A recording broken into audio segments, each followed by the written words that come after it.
Do you know a virgin voter?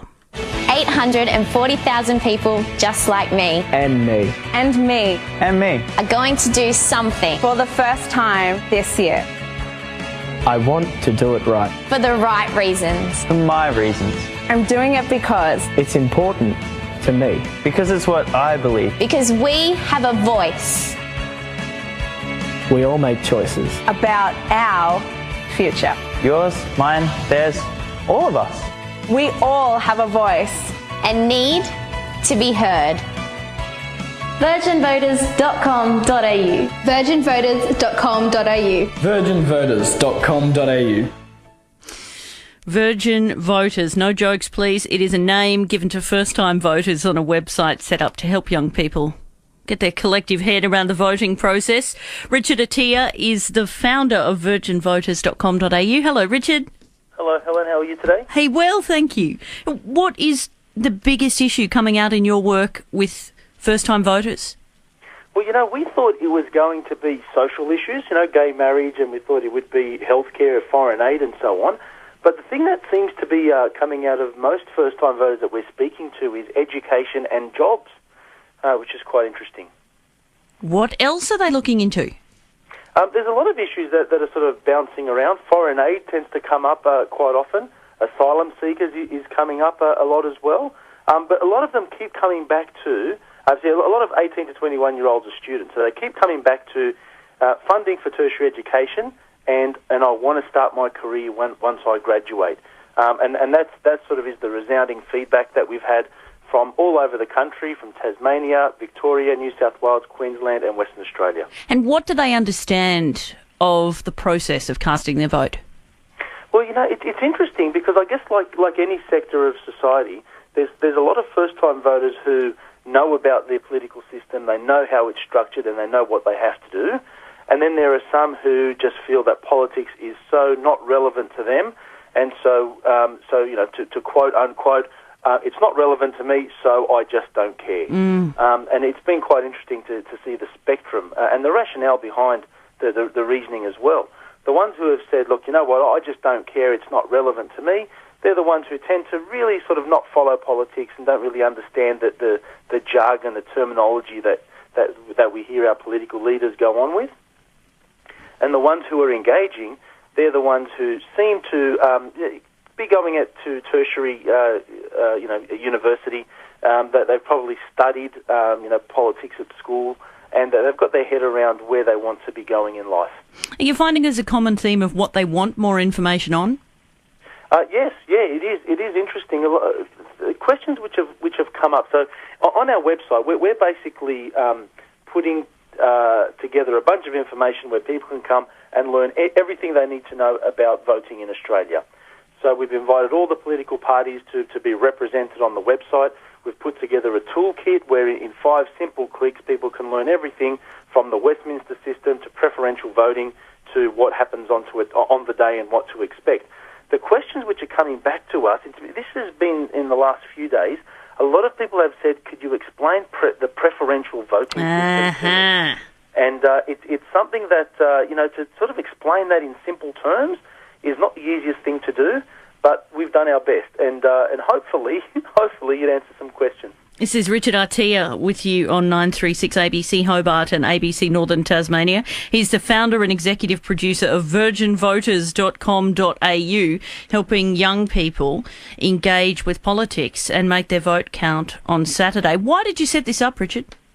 Well, after the 2010 federal election, when it was so close, I thought, wouldn't it be interesting to see if first-time voters all voted one way or another, what would happen?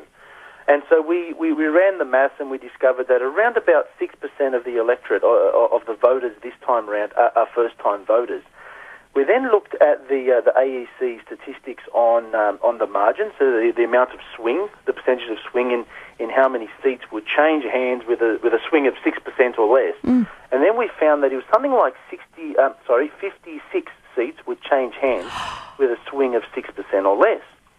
Now, when you do the maths on that, the chances of all first-time voters voting one way or another is quite small. But where there's a swing of 1 or 2 or even up 3.5%, first-time voters could well determine the outcome of the election. Now, when we remember back to 2010, of course, we had a minority government. The numbers become quite significant. For this election, it seems that Liberals are sort of a long way ahead, and certainly, we're asking first-time voters, who are you going to vote for and why? And the feedback that we're getting from the virgin voters who we're speaking to seems to reflect what the broader community is saying. But if it was a lot closer, as it was in the last election, then it would be quite significant. And how many people have you had come through the site? So far, we've had more than 15,000 people come to our website.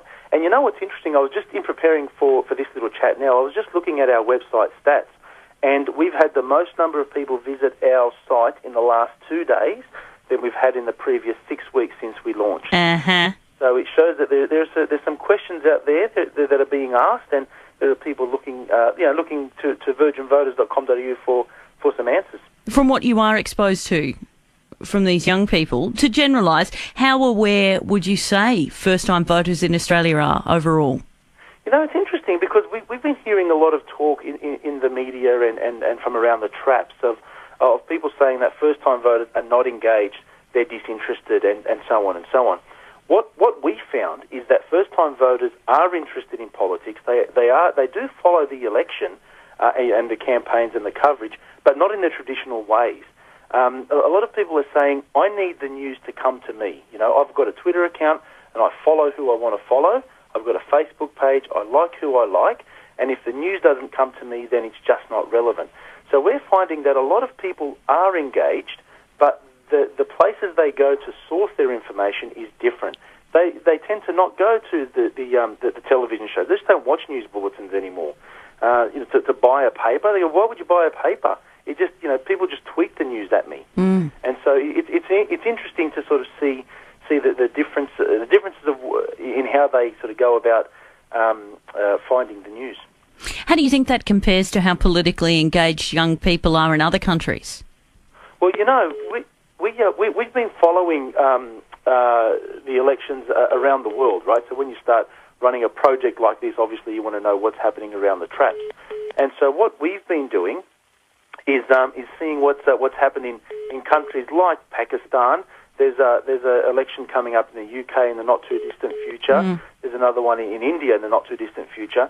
And what we're finding in those countries where voting is compulsory, they seem to be having similar debates to us, right?